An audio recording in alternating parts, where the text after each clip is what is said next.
You can not expect respect from him, तुम उससे respect यानी आदर सम्मान का आशा यानी एक्सपेक्ट नहीं कर सकते, कैन नॉट नहीं कर सकते फ्रॉम हिम यानी उससे, because he is lost dash sense of Shem. Sense of shame का मतलब क्या है दोस्तों? सेंस ऑफ शेम का मतलब है कोई तरह का शर्मिंदगी होना या कोई तरह का ऐसा लज्जा होना कि आपने कोई गलत कार्य किया है। लेकिन अगर वो इंसान ऐसा सेंस ऑफ शेम ही अगर खो दे तो उससे फिर आप आदर या सम्मान की क्या बात एक्सपेक्ट यानी कि आशा करेंगे। तो दोस्तों यहां पे याद रखना है कि हमारा जो प्रेपोजिशन आएगा वो आएगा लॉस्ट टू।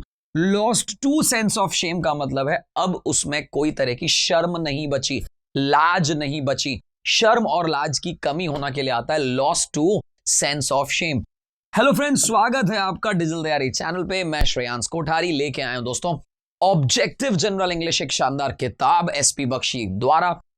इतनी बढ़िया किताब दोस्तों लगातार हम लोग करे जा रहे हैं। इतना लंबा सीरीज चलाना शायद यूट्यूब पे बहुत ही कम, ऐसा कोई चैनल कोई और होगा जो एक इतना लंबा सीरीज आपके लेके आया है दोस्तों। मोर देन 275 वीडियोस हो चुके हैं, हाफ द बुक्स भी करीब करीब हम पहुंचे हैं। अभी तो बहुत सारी चीजें बाकी हैं, बस लगातार हमारे साथ बने रहिए, चलते रहिए। एक एक चीज को मैं बहुत अच्छे से क्लियरली आपको समझा रहा हूं, बस आप एक काम करते रहिए दोस्तों, एक एक क्वेश्चन को, एक एक चीज को बस समझते चले जाइए। दोस्तों इस किताब में मैं आपको जो बेसिक थ्योरी पार्ट चाहिए किसी भी कंपटीशन एग्जाम जहां पे इंग्लिश पार्ट है उसका, वो इस किताब में दे रखा है।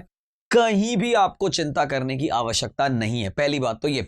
दूसरा दोस्तों, जो क्रिस्प थ्योरी है, अगर सिर्फ थ्योरी को अगर आप पढ़ लेते हो तो आप तैयार हो जाते हो पीछे जो ऑब्जेक्टिव पार्ट है उसके लिए।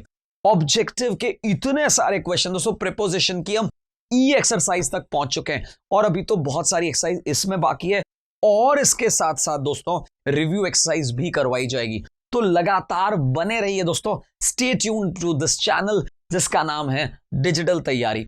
चलो दोस्तों क्वेश्चन नंबर 2 पे लेके चलता हूं आपको। 2 नंबर क्वेश्चन में क्या कह रहा है दोस्तों? ये कह रहा है कि you have not to get up, तुम्हें उठने की आवश्यकता ही नहीं है, जरूरत ही नहीं है। हैव नॉट, तुम्हें जरूरत ही नहीं है, बिकॉज क्योंकि the book is lying dash hand. Book तो भैया तुम्हारे नजदीक ही है। हैंड का मतलब होता है हाथ, और एक हाथ की दूरी पर है, ऐसा अगर मैं कहना चाह रहा हूं तो एट हैंड कहेंगे। सी, तुम्हारे हाथ में नहीं है ऐसा कहना चाह रहे हैं, तुम्हारे हाथ के ऊपर नहीं है, एक हाथ की दूरी पर है, at a distance of something, ऐसे याद रख सकते हो आप। एट हैंड, एट हैंड का मतलब है भैया हाथ बढ़ाओगे तो तुम्हें किताब मिल जाएगी, उठने की आवश्यकता नहीं है, ऐसा ये कह रहा है। The book is lying at hand, एक हाथ की दूरी पर है। क्वेश्चन नंबर 3 देखिए दोस्तों। आफ्टर ऑल हार्ड वर्क, जो बहुत सारा हार्ड वर्क आपने किया है, जो बहुत सारी कड़ी मेहनत आपने करी है, उसके बाद after that has come to tell dash on your health. लेकिन इन सारी कड़ी मेहनत से क्या हुआ है? तुम्हारे स्वास्थ्य पे प्रभाव पड़ा है, कोई ना कोई भारी प्रभाव पड़ा है। तो दोस्तों क्या कहेंगे? Tell upon your health. Tell upon your health का मतलब क्या होता है कि ये आपके स्वास्थ्य के लिए बड़ा भारी पड़ गया है। टेल अपॉन का मतलब है तुम्हारे स्वास्थ्य पे भारी पड़ गया है, ऐसा कहना चाह रहे हैं। तो दोस्तों मैं यहां ये कहना चाहूंगा कि प्रीपोजिशन बहुत महत्वपूर्ण चैप्टर है। उसके 2 बहुत बड़े रीजन बता देता हूं। ऐसे कई सारे रीजन हो सकते हैं, लेकिन बहुत बड़े रीजन। हर शब्द के साथ एक अलग प्रीपोजिशन लगता है और उस अलग प्रीपोजिशन से उसका मीनिंग बदल जाता है। तो जितने ज्यादा शब्द यानी कि वर्ब या एडजेक्टिव या ऐसे पढ़ेंगे, उनके साथ जितने ज्यादा प्रीपोजिशन पढ़ेंगे, चीजें जटिल होती चली जाएंगी। दूसरा कारण ये महत्वपूर्ण है दोस्तों क्योंकि ये एग्जाम में आता है, बहुत सारी बार आता है। मैं बता चुका हूं कि आपको बहुत अच्छे मार्क्स इससे आप गेन कर सकते हैं अगर प्रीपोजिशन कर लें। तो दोस्तों इन दोनों चीजों के लिए बता रहा हूं कि एक एक प्रश्न आपके लिए जरूरी है। मैं जो एक एक वाक्य बोल रहा हूं उसके साथ जो प्रीपोजिशन लग रहा है उस पर विशेष ध्यान दीजिएगा दोस्तों। क्वेश्चन नंबर 4 देखिए दोस्तों। डिसऑनेस्टी, डिसऑनेस्टी का मतलब है बेईमानी। ऑनेस्टी यानी ईमानदारी और डिसऑनेस्टी का मतलब है बेईमानी। Is always detrimental dash progress in life. Detrimental का मतलब क्या होता है? डेट्रीमेंटल का मतलब होता है दोस्तों बुरा प्रभाव पड़ना, इल इफेक्ट पड़ना, बुरा प्रभाव। डेट्रीमेंटल तो ये कहना चाह रहा है कि बुरा प्रभाव पड़ेगा किस पर? प्रोग्रेस इन लाइफ, जो जिंदगी है तुम्हारी, जो लाइफ में प्रोग्रेस होने वाली है, उसकी अगर हम बात करें तो ये तुम्हारे लाइफ के लिए बड़ा ही डेट्रीमेंटल इफेक्ट डालेगा, बुरा प्रभाव डालेगा, गतिरोध डालेगा, बीच में अड़चन पैदा करेगा। तो डेट्रीमेंटल शब्द के साथ क्या आ जाता है दोस्तों? To, detrimental to progress in life, जो लाइफ में तुम्हारी प्रोग्रेस है उसके प्रति डेट्रीमेंटल है, बुरा प्रभाव डालती है, ये कहना चाह रहे हैं दोस्तों क्वेश्चन नंबर 4 से। ही मेड इंसल्टिंग रिमार्क्स, उसने बड़े ही इंसल्ट वाले रिमार्क्स डाले। इंसल्ट वाले रिमार्क्स का मतलब ये दोस्तों कि कोई ना कोई प्रकार का कटाक्ष किया, कोई ना कोई प्रकार का इंसल्ट किया, तौहीन की तुम्हारी। दैट आर डेरोगेटरी, दोस्तों करीब करीब सिमिलर वर्ड होते हैं दोस्तों इंसल्टिंग रिमार्क्स और डेरोगेटरी दोनों करीब करीब सेम रहते हैं। इंसल्टिंग यानी किसी की इंसल्ट करना, ये तो बहुत ही कॉमन शब्द है, आपको पता भी होगा, तौहीन करना, किसी को नीचा दिखाना। और डेरोगेटरी का मतलब होता है किसी की वैल्यू को कम करना, किसी के प्रति बहुत अपशब्द कहना, गलत कहना। डेरोगेटरी यानी उसकी वैल्यू को कम करने की बात होती है, नीचा दिखाने की बात होती है, डेरोगेटरी है। तो दोस्तों यहां पे अगर हम देखेंगे उसके रेप्यूटेशन का मतलब होता है उसकी जो एक रेप्यूटेशन है, समाज में एक वैल्यू है, एक कद है, एक औदा है, जो भी शब्द हम कहें उसको रेप्यूटेशन कहते हैं। मुझे लगता है वैसे ये कुछ ऐसे वर्ड्स होते हैं जैसे इंसल्ट हो गया या रेपुटेशन हो गया, ये हिंदी में भी अंग्रेजी में ज्यादा काम आते हैं, मुझे इसको बताने की जरूरत नहीं है। तो दोस्तों रेप्यूटेशन उसकी कम पड़ रही है, ऐसा ये कहना चाह रहे हैं हम, या डेरोगेटरी है उसके लिए, ऐसा हम कहना चाह रहे हैं। तो सेंटेंस है कि भैया उसने इंसल्टिंग रिमार्क किए, टिप्पणी, रिमार्क्स का मतलब यहां पे टिप्पणी है, तो उसने इंसल्ट करते हुए को टिप्पणी करी जो उसकी रेप्यूटेशन को कम कर देगा। दोस्तों डेरोगेटरी के साथ भी टू आएगा। ये याद करने वाली चीजें हैं दोस्तों कि डेरोगेटरी शब्द के साथ हमें टू का प्रयोग करना है एज प्रेपोजिशन। आगे बढ़ते हैं दोस्तों, एक एक करके आगे बढ़ते चले जा रहे हैं। क्वेश्चन नंबर 6 देखिए दोस्तों, in the long run. In the long run का मतलब है लंबे रेस में, जब हम बहुत लंबे दूर की सोचते हैं तब की बात कर रहे हैं। ड्रिंकिंग जो है प्रूव्ड फेटल, ड्रिंकिंग का मतलब यहां पे जो मैं समझ पा रहा हूं दोस्तों, ड्रिंकिंग का यहां मतलब है अल्कोहल ड्रिंकिंग से। वैसे ड्रिंकिंग चॉकलेट भी आप हो सकती है, लेकिन हम यहां जो ड्रिंकिंग की बात कर रहे हैं अल्कोहल यानी दारू या शराब की बात हो रही है, वो जो है वो फेटल प्रूव हो गई। प्रूव का मतलब है सिद्ध हो गई, पास्ट में तो आप देख सकते हैं प्रूव्ड लिखा हुआ है, फेटल साबित हुई। फेटल का मतलब क्या है? घातक जिसे कह सकते हैं दोस्तों, उसे इंग्लिश में फेटल कहते हैं। तो ये कहना चाहते हैं कि भैया लंबे समय के तक अगर आप पीते हैं, दारू पीते हैं, शराब पीते हैं, अल्कोहल पीते हैं, तो ये जो है ये फेटल यानी घातक, प्राणघाती साबित हुई, पास्ट में प्रूव्ड हुई, बोथ रेप्यूटेशन और हेल्थ में। रेप्यूटेशन तो हमारे पिछले वर्ड में पढ़ा, पिछले वाक्य में पढ़ा। रेप्यूटेशन का मतलब है जो आपका एक औहदा है, जो आपका लोगों के बीच में समाज में एक वैल्यू है, उस पे, और हेल्थ यानी स्वास्थ्य पे, दोनों पे इसका बुरा प्रभाव पड़ता है। तो दोस्तों फेटल भी आप आगे जो है टू ही लगाएंगे। Fatal to, proved fatal to, किसको? रेप्यूटेशन के लिए घातक है, आपके स्वास्थ्य के लिए घातक है, ऐसा हम कहना चाह रहे हैं। तो यहां चीजों को ऐसे समझना है हमें। अगले प्रश्न पे लिए चलते हैं हम आपको।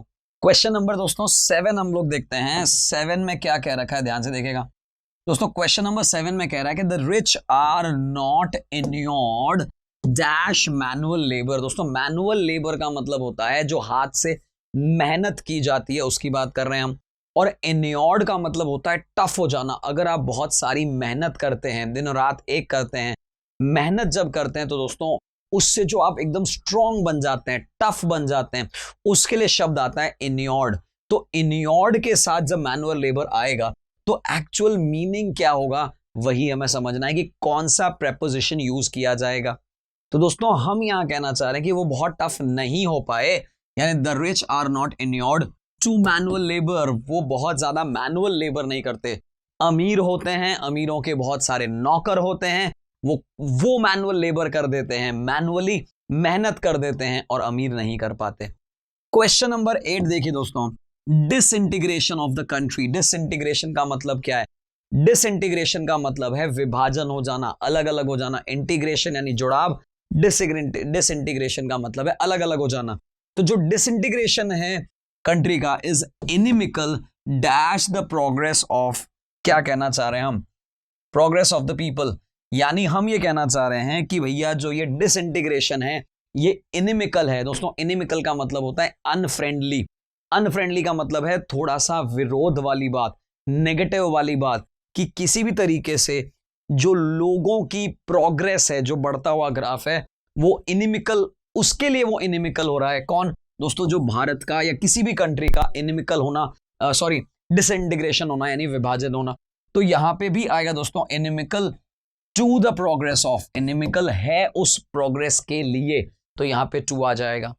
क्वेश्चन नंबर 9 देखिए दोस्तों, the court has absolved. Absolved का मतलब होता है बाइज्जत बरी कर देना। अभी आपने मैक्सिमम क्वेश्चन देखे होंगे दोस्तों, 5 नंबर का 2 है, 6 का 2 है, 7 का भी 2 है, 8 का भी 2 है। इससे आपको पता चलेगा कि इन शब्दों के साथ 2 का प्रयोग करना है। इससे पहले भी कुछ जो क्वेश्चंस आए थे उसमें 2 आ रहा था, सारे में 2 आएगा ऐसा नहीं कह रहा मैं। यहां हम देखते हैं दोस्तों, एब्सॉल्व्ड का मतलब होता है बाइज्जत बरी कर देना। ऑल द चार्जेस, यानी जितने भी उस पर चार्ज लगे थे उनसे, उनसे के लिए आ रहा है दोस्तों फ्रॉम। तो ये कहना चाह रहा है द कोर्ट जो है उसको एब्सॉल्व कर दिया है फ्रॉम ऑल द चार्जेस, उसके ऊपर जितने भी charges levelled against him. Level का मतलब है उन पे लगे होना, उन पे लागू होना।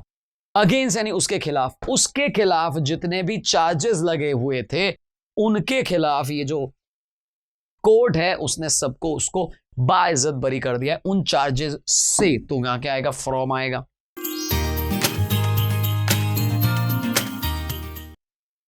Children by the force of habit, यहां मीनिंग समझिएगा कि जो बच्चे हैं, जहां फोर्स ऑफ हैबिट का मतलब है उनकी हैबिट बन जाती है, बन जाता है मतलब लगातार वो उसको करते चले जाते हैं। Are attracted dash anything that glitters, attracted that anything that glitters, anything यानी कोई भी चीज, दैट यानी जो, ग्लिटर्स यानी चमकती है, जो भी चीज चमकती है उनकी एक आदत हो जाती है, उससे वो आकर्षित हो जाते हैं। कौन? बच्चों की बात कर रहे हैं हम। तो यहां पे आएगा अट्रैक्टेड। तो अट्रैक्टेड के साथ जो वर्ड आएगा वो आएगा बाय, इसके द्वारा इन चीजों से अट्रैक्ट हो जाते हैं। अट्रैक्टेड बाय एनीथिंग, कोई भी चीज के द्वारा वो अट्रैक्ट हो जाते हैं, ऐसा हम कहना चाह रहे हैं। आगे बढ़ते दोस्तों, क्वेश्चन नंबर 10 हम लोग कर चुके हैं। आगे बढ़ते दोस्तों, क्वेश्चन नंबर 11 की बात करते हैं, एक एक करके देखेगा। Anyone who comes in contact with him, anyone यानी कोई भी, who comes in contact with him, जो भी उससे कॉन्टैक्ट में आता है, जो भी उससे कॉन्टैक्ट करता है, इज एनामोर्ड। एनामोर्ड यानी अट्रैक्टेड, अट्रैक्टिव हो जाना, बहुत ज्यादा आकर्षित करना, लुभाना, टेम्प्ट करना। एनामोर्ड डैश हिज कैरिज्मेटिक पर्सनैलिटी। एनामोर्ड के साथ लगता है हमें विद आएगा, लेकिन ऐसा नहीं है। एनामोर्ड ऑफ हिज कैरिज्मेटिक पर्सनैलिटी, जो उसकी कैरिज्मेटिक, जादुई, कैरिज्मेटिक का मतलब है करिश्मा और करिश्मा का मतलब है जादुई, तो उसकी जो जादुई पर्सनैलिटी है उससे जितने भी लोग उसके कांटेक्ट में आते हैं, उसके टच में आते हैं, उससे मिलते हैं, वो उससे आकर्षित हो जाते हैं, एनामोर्ड हो जाते हैं, मन मुग्ध हो जाते हैं। तो यहां पे क्या आ जाएगा दोस्तों? एनामोर्ड ऑफ आएगा। क्वेश्चन नंबर 12 देखिए दोस्तों, एनकरेज्ड बाय द, एनकरेज का मतलब है उत्साहित होना, by the success of his ventures, उसके वेंचर्स के द्वारा वो बहुत ज्यादा उत्साहित हुआ। वेंचर्स का मतलब क्या है? जो भी कार्य आपने किए हैं, जो भी जटिल कार्य आपने किए हैं, जिस दिशा में आप आगे बढ़े हो, आमतौर पे बिजनेस शब्द का प्रयोग करते हैं, बिजनेस वेंचर आपने सुना होगा। तो उन बिजनेस वेंचर की सफलता से उत्साहित होकर ही हैज डिसाइडेड, उसने डिसाइड किया है टू एम्बार्क। एम्बार्क शब्द का मतलब होता है दोस्तों आगे बढ़ना, कदम बढ़ाना, शुरुआत करना, कोई चीज पर पैर धरना। और एम्बार्क के साथ याद कर लो दोस्तों, एम्बार्क अपॉन, ये तो वर्ड याद ही कर लेना चाहिए आपको। मैंने पहले भी बताया दोस्तों, कुछ कुछ वर्ड के साथ स्पेसिफिक प्रीपोजिशन लगने वाले हैं, वो याद कर लीजिए, मजा आ जाएगा, इसका कोई और तोड़ है ही नहीं, ये समझ लीजिए। तो ये कह रहा है कि embark upon the expansion programme, जो अब एक्सपेंशन प्रोग्राम है, जितने भी वेंचर्स आपने डाले उनका विस्तार करना, एक्सपैंड करना, उसके ऊपर उसने शुरू कर लिया है, कदम उठाया है, तो एम्बार्क के साथ अपॉन आएगा। आगे बढ़ते हैं दोस्तों क्वेश्चन नंबर 13 पे। At the site of his farmer wife, site of, at the, ये दोनों जगह पे प्रेपोजिशन का प्रयोग किया गया है। हालांकि यहां ब्लैंक में नहीं आया है, लेकिन हमें याद रखना है, हमें ध्यान रखना है दोस्तों, यही तो हमें पढ़ना होता है। न्यूज़पेपर में हम बहुत सारी चीजें देखते हैं, बहुत सारे टीचर्स बहुत सारी बार बोलते हैं कि अंग्रेजी का अखबार पढ़ो, उसमें से नई वोकैबुलरी मिलेगी। मैं उससे भी एक कदम आगे कहता हूं दोस्तों, न्यूज़पेपर एक बहुत बढ़िया सोर्स है अंग्रेजी का। अंग्रेजी का बहुत बढ़िया सोर्स होने के कारण बहुत सारे अनेकों प्रीपोजिशंस वहां पे यूज लिए जाते हैं। हर वाक्य में ढेरों प्रीपोजिशंस आते हैं।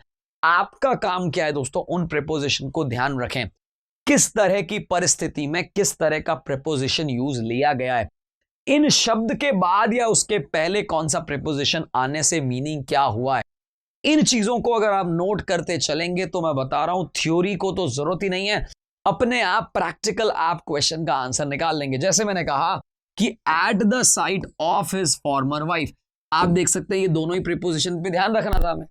एट भी एक प्रीपोजिशन है, ऑफ भी है, तो साइट से पहले एट लगाते हैं, किसकी साइट है, ऑफ लगाते हैं।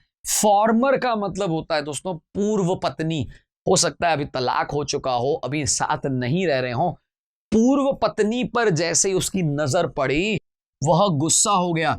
ही फ्लू डैश रेज, दोस्तों फ्लू के साथ कौन सा शब्द आएगा, रेज का मतलब होता है गुस्सा, गुस्से का मतलब एंगर, तो एंगर के साथ अगर फ्लू शब्द लगाना है कौन सा प्रीपोजिशन लगेगा, तो यहां जो रेज है उसका मतलब एंगर से है, तो यहां हो जाएगा flu into anger. Into anger का मतलब है इनटू रेज, इनटू रेज का मतलब है गुस्से में, वो मतलब गुस्से में चला गया, ऐसा समझिए। फ्लू इनटू गुस्से के अंदर घुस गया, चला गया, उड़ के चला गया, फ्लू फ्लाई का फ्लू हो गया। ऐसा ही एक रेज शब्द दे रखा है दोस्तों 14 नंबर, नाउ डेज। आपने यहां पे, ये बहुत जरूरी है इसका स्ट्रक्चर समझना, ये एकदम परफेक्ट स्ट्रक्चर दे रखा है नाउ डेज का। नाउ डैश ए डैश डेज, नाउ डेज का मतलब होता है दीज डेज, दीज डेज का मतलब होता है आजकल। तो हम ये कहना चाह रहे हैं कि आजकल जो है देयर इज रेज, रेज यानी यहां पे गुस्से की बात नहीं हो रही है, क्या बात हो रही है वो आगे देखते हैं। Pop music among the Indian youth, Indian youth जो आज का भारतीय युवा है उनके मध्य में बहुत ज्यादा पॉप म्यूजिक का रेज नहीं है दोस्तों, क्रेज है। यहां रेज का मतलब एक्चुअली क्रेज से है, उनकी बड़ी चाहत है, गुस्सा नहीं कर रहे वो, चाहत है। Rage for pop music, pop music के लिए, के लिए आता है फॉर। आखिरी क्वेश्चन दोस्तों आज का मैं लिए चलता हूं आपको। Most of the family members, बहुत सारे फैमिली मेंबर्स जो हैं, descended dash the suggestion he made, suggestion यानी कि सुझाव, ही मेड जो उसने बनाया, उसने दिया, बहुत सारे फैमिली के मेंबर्स जो हैं वो उससे डिसेंट किए। वैसे डिसेंट के कई सारे मीनिंग हो सकते हैं, डिफरेंस ऑफ ओपिनियन इसका मोस्ट कॉमन मीनिंग है, भिन्नता होना, मुझे नहीं समझ आना, मेरे को समानता ही नजर नहीं आ रही है, तो डिफरेंस के साथ जैसे फ्रॉम लगाते हैं, डिसेंडेड के साथ भी फ्रॉम ही लगाएंगे। तो यहां पे डिसेंट शब्द के साथ फ्रॉम आएगा, कई सारे शब्दों के साथ कौन से प्रीपोजिशन आएंगे, इसकी एक एक्सरसाइज अभी चल रही है। 15 क्वेश्चन हो चुके हैं, अगले 15 अगली एक्सरसाइज में। तब तक के लिए अलविदा, आप सभी का धन्यवाद इस चैनल पे बने रहने के लिए, thank you. Please like, share, subscribe digital तैयारी।